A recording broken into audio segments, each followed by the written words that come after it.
അമൃത് Veni hair elixir presents daily news പ്രഭാത വാർത്തകൾ powered by Pulimoottil silks KSFE. ഈ ആണുങ്ങൾക്ക് മാത്രം എന്താ ഇത്ര അധികം നെറ്റ് കെയറിലും ഹെയർ ലോസ് ഒക്കെ ഉണ്ടാവണേ? ആണുങ്ങളുടെ ഹെയർ ലോസിന്റെ മേജർ റീസൺസ് തന്നെ ഡിഫറെന്റ് ആണ്.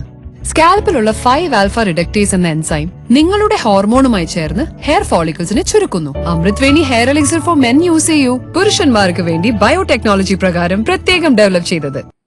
നമസ്കാരം, ഞാൻ ഡെയ്സി ബിജു. ഡെയിലി ന്യൂസിന്റെ പ്രഭാത വാർത്തകളിലേക്ക് സ്വാഗതം. ഇന്ന് ഒക്ടോബർ 1 ചൊവ്വാഴ്ച. സ്വർണ്ണക്കടത്ത് വിഷയത്തിൽ മുഖ്യമന്ത്രിയുടെ മലപ്പുറം പരാമർശം വിവാദമാകുന്നു. PV അൻവറിന് പിന്നാലെ വിഷയം ഏറ്റെടുത്ത മുസ്ലിം ലീഗും കോൺഗ്രസും. 5 കൊല്ലത്തിനിടെ മലപ്പുറത്ത് മാത്രം 150 കിലോ സ്വർണവും 123 കോടിയുടെ ഹവാല പണവും പിടികൂടിയിട്ടുണ്ടെന്നും പറഞ്ഞ മുഖ്യമന്ത്രി, സ്വർണ്ണക്കടത്ത് വഴി മലപ്പുറത്തെത്തുന്ന പണം രാജ്യദ്രോഹ പ്രവർത്തനങ്ങൾക്ക് ഉപയോഗിക്കുകയാണെന്ന ദ ഹിന്ദു ദിനപത്രത്തിലെ പരാമർശമാണ് വിവാദമാകുന്നത്. മതസൌഹാർദ്ദത്തിന്റെ കടക്കൽ കത്തിവെക്കുന്നത് മുഖ്യമന്ത്രിയാണെന്ന് PV അൻവർ MLA. കോഴിക്കോട് മുതലക്കുളത്ത് നടന്ന മാമി തിരോധാന കേസിലെ വിശദീകരണ യോഗത്തിലാണ് മുഖ്യമന്ത്രിക്കെതിരെയും ADGP MR അജിത് കുമാറിനെതിരെയും അൻവർ വിമർശനം ആവർത്തിച്ചത്. ദ ഹിന്ദു ദിനപത്രത്തിലെ സ്വർണം പിടിക്കൽ പരാമർശത്തിലൂടെ മുഖ്യമന്ത്രി മലപ്പുറത്തെ അപമാനിച്ചുവെന്നും, കോഴിക്കോടുള്ള കരിപ്പൂർ എയർപോർട്ടിൽ ഇറങ്ങി കർണാടകത്തിലേക്കും തമിഴ്നാട്ടിലേക്കുമുള്ള സ്വർണം പിടിച്ചാലും കുറ്റം മലപ്പുറത്തിനാണെന്നും മലയാള മാധ്യമങ്ങളോട് പറയാതെ ഇംഗ്ലീഷ് മാധ്യമത്തിലൂടെ പറഞ്ഞത് ഡൽഹിയെ അറിയിക്കാനാണെന്നും അൻവർ പറഞ്ഞു. മുഖ്യമന്ത്രി മലപ്പുറത്തെ അപമാനിച്ചെന്ന് മുസ്ലിം ലീഗ് സംസ്ഥാന ജനറൽ സെക്രട്ടറി PMA സലാം. മലപ്പുറം ജില്ലയിൽ എത്ര രാജ്യദ്രോഹ കുറ്റങ്ങൾ രജിസ്റ്റർ ചെയ്തെന്ന് മുഖ്യമന്ത്രി വ്യക്തമാക്കണമെന്നും സലാം ആവശ്യപ്പെട്ടു. കേന്ദ്ര ഏജൻസികളുടെ അന്വേഷണത്തിൽ നിന്നും രക്ഷപ്പെടാനുള്ള നീക്കമാണിതെന്നും മുഖ്യമന്ത്രി പരാമർശം പിൻവലിക്കണമെന്നും അദ്ദേഹം ആവശ്യപ്പെട്ടു. PV അൻവറിനോടുള്ള രാഷ്ട്രീയ വൈരം മുഖ്യമന്ത്രി മലപ്പുറം ജില്ലയോട് തീർക്കരുതെന്ന് കോൺഗ്രസ് പ്രവർത്തക സമിതി അംഗം രമേശ് ചെന്നിത്തല. കരിപ്പൂർ വിമാനത്താവളം വഴി നടക്കുന്ന സ്വർണ്ണക്കടത്തുകൾ പിടിച്ചെടുക്കുന്നത് എല്ലാം മലപ്പുറത്തിന്റെ വിലാസത്തിൽ ചേർക്കരുതെന്നും അദ്ദേഹം പറഞ്ഞു. സ്വർണ്ണക്കടത്ത് സംഘങ്ങൾക്കെതിരായി പോലീസ് തുടരുന്ന നടപടികൾ നിർത്തേണ്ടതില്ലെന്നും വിവരം കിട്ടുന്നതനുസരിച്ച് സ്വർണ്ണക്കടത്ത് പോലീസ് പിടികൂടണമെന്നും DGP ഷെയ്ഖ് ദർവേഷ് സാഹിബ്. വിവാദങ്ങളെ തുടർന്ന് പിന്മാറേണ്ടതില്ലെന്നും സ്വർണ്ണക്കടത്തിന് പിന്നിൽ മാഫിയയാണെന്നും സ്വർണ്ണക്കടത്ത് പോലീസ് പിടിച്ചില്ലെങ്കിൽ അത് മറ്റു കുറ്റകൃത്യങ്ങൾക്ക് കാരണമാകുമെന്നും DGP യോഗത്തിൽ വ്യക്തമാക്കി. PV അൻവർ പരിധി വിട്ടെന്ന മന്ത്രി V അബ്ദുറഹ്മാൻ.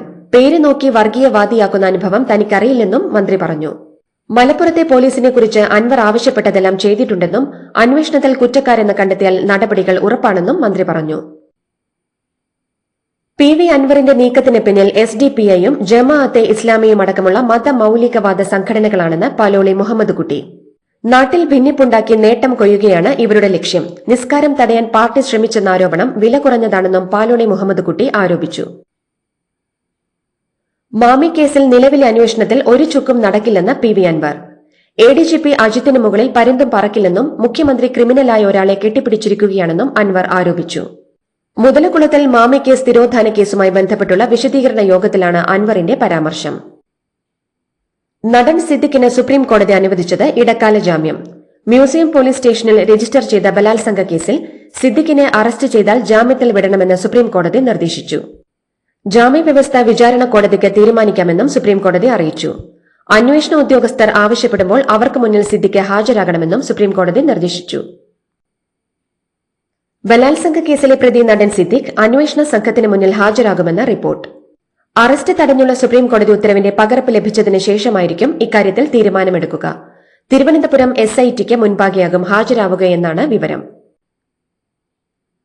ബലാത്സംഗ കേസ് പ്രതി സിദ്ദിഖിന് ഇടക്കാല ജാമ്യം അനുവദിച്ച സുപ്രീം കോടതി വിധിയിൽ പ്രതികരിച്ച് മന്ത്രി R ബിന്ദു. ബലാത്സംഗ കേസ് പോലുള്ളവയിൽ സ്ത്രീകൾക്കൊപ്പം നിൽക്കാൻ സുപ്രീം കോടതിക്ക് ബാധ്യതയുണ്ടെന്ന് ബിന്ദു അഭിപ്രായപ്പെട്ടു. വിധി സർക്കാരിനെതിരല്ലെന്നും കോടതി വിധിയെ മുൻകൂട്ടി കാണാനാകില്ലെന്നുമാണ് KK ശൈലജ വിഷയത്തിൽ പ്രതികരിച്ചത്.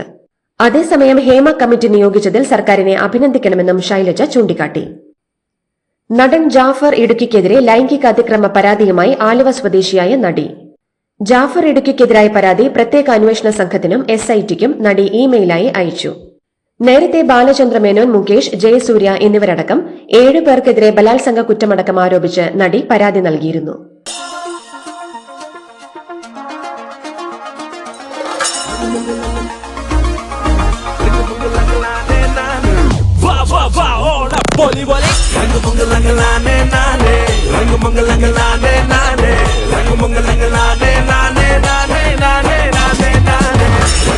Rang Onam 100-ാം Onam. Celebrating 100 years of Pulimoottil silks. സംസ്ഥാനത്ത് ജൂൺ മുതലുള്ള 3 മാസത്തെ കുറ്റകൃത്യങ്ങളുടെയും തുടർ നടപടികളുടെയും അവലോകനം ഡോക്ടർ ഷേഖ് ദർവേഷ് സാഹിബിന്റെ അധ്യക്ഷതയിൽ പോലീസ് ആസ്ഥാനത്ത് നടന്നു. ചാർജ് ഷീറ്റ് നൽകാൻ വൈകുന്ന പോക്സോ കേസുകൾ റേഞ്ച് ഡിഐജിമാർ വിലയിരുത്തി നടപടികൾ സ്വീകരിക്കും. മയക്കുമരുന്ന് കേസുകളുമായി ബന്ധപ്പെട്ട അന്വേഷണം എത്രയും വേഗം പൂർത്തിയാക്കി ചാർജ് ഷീറ്റ് നൽകാൻ നടപടികൾ സ്വീകരിക്കണമെന്ന് സംസ്ഥാന പോലീസ് മേധാവി നിർദ്ദേശിച്ചു. SAT ആശുപത്രിയിലെ വൈദ്യുതി തകരാറായത് ആശുപത്രിയിലെ ക്ലാവ് പിടിച്ച ഇലക്ട്രിക് ഉപകരണങ്ങൾ കൊണ്ടാണെന്ന ആരോപണവുമായി KCB. സംഭവത്തിൽ DME അന്വേഷണം തുടരുകയാണ്. ജനറേറ്ററിന്റെ സഹായമില്ലാതെ വൈദ്യുതി എല്ലായിടത്തും സ്ഥാപിച്ചതായി സൂപ്രണ്ട് അറിയിച്ചു.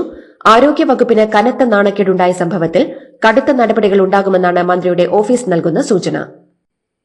ദുരന്ത നിവാരണ അതോറിറ്റി സ്ഥാപിച്ചിട്ടുള്ള മുന്നറിയിപ്പ് സൈറണുകളുടെ പ്രവർത്തന പരീക്ഷണം സംസ്ഥാനത്ത് പലയിടങ്ങളിലായി ഇന്ന് നടക്കും. 91 സൈറണുകളുടെ പ്രവർത്തന പരീക്ഷണമാണ് ഇന്ന് നടക്കുക. വിവിധ ജില്ലകളിൽ സൈറണുകൾ സ്ഥാപിച്ചിരിക്കുന്ന സ്ഥലങ്ങളുടെ വിശദാംശങ്ങളും അവയുടെ പരീക്ഷണം നടക്കുന്ന സമയവും ദുരന്ത നിവാരണ അതോറിറ്റി പുറത്തുവിട്ടിട്ടുണ്ട്. കൊല്ലം മൈനാഗപ്പള്ളിയിൽ സ്കൂട്ടർ യാത്രക്കാരിയെ കാർ കയറ്റി കൊലപ്പെടുത്തിയ കേസിലെ 2ാം പ്രതിയായ ശ്രീകുട്ടിക്ക് ജാമ്യം. കൊല്ലം പ്രിൻസിപ്പൽ സെഷൻസ് കോടതിയാണ് ജാമ്യം അനുവദിച്ചത്. കേസിൽ പ്രതിക്കെതിരെ പ്രേരണാ കുറ്റമാണ് ചുമത്തിയിരുന്നത്. സംസ്ഥാന സഹകരണ കാർഷിക ഗ്രാമവികസന ബാങ്ക് ഭരണസമിതി പിരിച്ചുവിട്ടു. ഭരണപ്രതിസന്ധി ചൂണ്ടിക്കാട്ടി സഹകരണ രജിസ്ട്രാറുടേതാണ് നടപടി. 2 സർക്കാർ നോമിനികളടക്കമുള്ള 3 അംഗങ്ങൾക്ക് താൽക്കാലിക ചുമതലകൾ നൽകി. ഹരിത വിവാദത്തിൽ MSF സംസ്ഥാന പ്രസിഡന്റ് PK നവാസിനെതിരായ കേസ് നടപടികൾ ഹൈക്കോടതി റദ്ദാക്കി. 2021 ജൂൺ 22-ന് നടന്ന MSF നേതൃയോഗത്തിൽ PK നവാസ് ലൈംഗിക അധിക്ഷേപം നടത്തിയെന്നായിരുന്നു ഹരിത നേതാക്കളുടെ പരാതി. മസ്തിഷ്ക ജ്വരം സംശയിക്കുന്നവരിൽ അമീബിക് മസ്തിഷ്ക ജ്വരം നിർണ്ണയിക്കാനുള്ള പരിശോധന കൂടി നടത്തണമെന്ന് മന്ത്രി വീണ ജോർജ്. അമീബിക് മസ്തിഷ്ക ജ്വരം ചികിത്സയ്ക്കുള്ള മിൽട്ടിഫോസിൻ ഉൾപ്പെടെയുള്ള മരുന്നുകളുടെ ലഭ്യത ഉറപ്പാക്കാനും മന്ത്രി നിർദ്ദേശം നൽകി. മന്ത്രിയുടെ അധ്യക്ഷതയിൽ ചേർന്ന സ്റ്റേറ്റ് RRT യോഗത്തിലാണ് നിർദ്ദേശം നൽകിയത്. 1968-ൽ കാണാതായ പത്തനംതിട്ട സ്വദേശിയായ സൈനികന്റെ മൃതശരീരം 56 വർഷങ്ങൾക്ക് ശേഷം കണ്ടെത്തിയെന്ന് ഇന്ത്യൻ സൈന്യത്തിന്റെ അറിയിപ്പ്. 1968 ഫെബ്രുവരി 7-ന് ലഡാക്കിൽ 103 പേരുമായി പോയ സൈനിക വിമാനം തകർന്ന് കാണാതായ പത്തനംതിട്ട ഇലന്തൂർ ഒഡാലിൽ തോമസ് ചെറിയാന്റെ മൃതശരീരമാണ് കണ്ടെത്തിയതെന്നാണ് സൈന്യം അറിയിച്ചത്. മരിക്കുമ്പോൾ തോമസ് ചെറിയാന് പ്രായം 22 മാത്രമായിരുന്നു.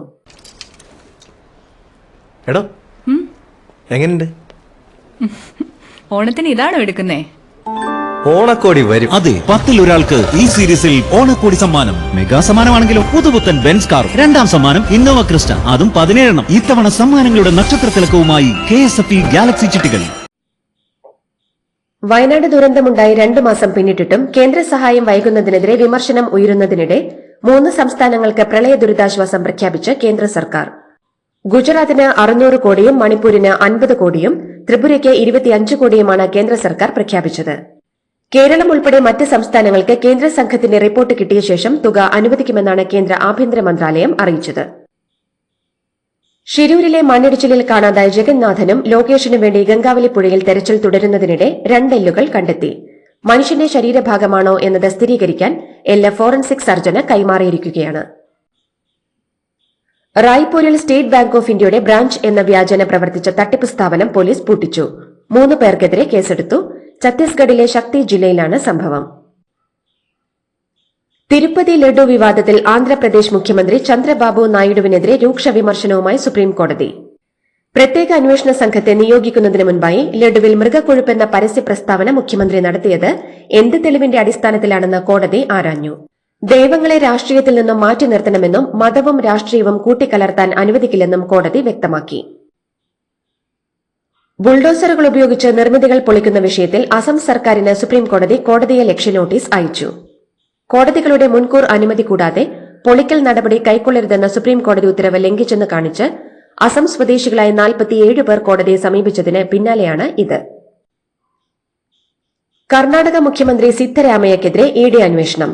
മുട ഭൂമി ഇടപാടുമായി ബന്ധപ്പെട്ട് കള്ളപ്പണം വെളുപ്പിക്കൽ കുറ്റം ചുമത്തിയാണ് പ്രാഥമിക അന്വേഷണം. സിദ്ധരാമയ്യക്കെതിരെ FIR-ന് സമാനമായ enforcement case information report ED file ചെയ്തു.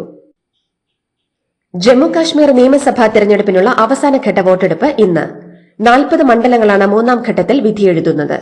കശ്മീർ മേഖലയിൽ 16 മണ്ഡലങ്ങളും ജമ്മു മേഖലയിൽ 24 മണ്ഡലങ്ങളുമാണ് അവസാനഘട്ടത്തിൽ ഉള്ളത്. ഉന്നത നേതാക്കളെ മിസൈൽ ആക്രമണത്തിൽ ഇസ്രായേൽ കൊലപ്പെടുത്തിയതിനു പിന്നാലെ വീഡിയോ സന്ദേശവുമായി ഹിസ്ബുള്ള ഉപമേധാവി നയീം ഖാസിം. ഇസ്രായേൽ ലെബനനിൽ കരയുദ്ധത്തിന് തുനിഞ്ഞാൽ തിരിച്ചടിക്കാൻ പൂർണ്ണ സജ്ജരാണെന്ന് നയീം ഖാസിം വ്യക്തമാക്കി. കരയാക്രമണത്തിനുള്ള സൂചനകൾ നൽകി ഇസ്രായേൽ കൂടുതൽ സൈനികരെയും കവചിത വാഹനങ്ങളും ലെബനൻ അതിർത്തിയിലേക്ക് എത്തിച്ച സാഹചര്യത്തിലാണ് ഇത്. അതേസമയം വെടിനിർത്തൽ കരാറിലെത്താൻ ഇസ്രായേലിനോടും ഹിസ്ബുള്ളയോടും ലെബനീസ് പ്രധാനമന്ത്രി നജീബ് മിക്കാത്തി ആവശ്യപ്പെട്ടു. 2 ദിവസത്തിലധികം മഴ കളിമുടക്കിയ ഇന്ത്യ ബംഗ്ലാദേശ് രണ്ടാം ക്രിക്കറ്റ് ടെസ്റ്റ് ആവേശകരമായ അന്ത്യത്തിലേക്ക്. ബംഗ്ലാദേശ് 107-ന് 3 എന്ന നിലയിൽ ഒന്നാം ദിനം ബാറ്റ് ചെയ്യുമ്പോഴാണ് മഴ മൂലം കളി നിർത്തിവെക്കേണ്ടി വന്നത്. രണ്ടാം ദിനവും മൂന്നാം ദിനവും മഴ മൂലം ഒരു പന്ത് പോലും എറിയാൻ സാധിച്ചില്ല. 4ാം ബാറ്റിംഗ് തുടർന്ന ബംഗ്ലാദേശ് 233-ന് പുറത്തായി. എന്നാൽ ഒന്നാം ഇന്നിംഗ്സ് ബാറ്റിംഗിനിറങ്ങിയ T20 ശൈലിയിലാണ് ബാറ്റ് വീശിയത്.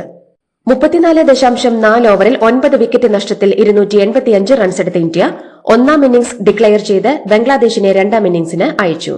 4ാം ദിനം അവസാനിക്കുമ്പോൾ ബംഗ്ലാദേശ് 26-2 എന്ന നിലയിലാണ്.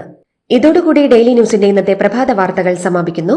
ഡെയിലി ന്യൂസിന് വേണ്ടി വാർത്തകൾ വായിച്ചത് ഡെയ്സി ബിജു. ഡെയിലി ന്യൂസ് ലൈവ്.in വാർത്തകൾ വിരൽ തുമ്പിൽ.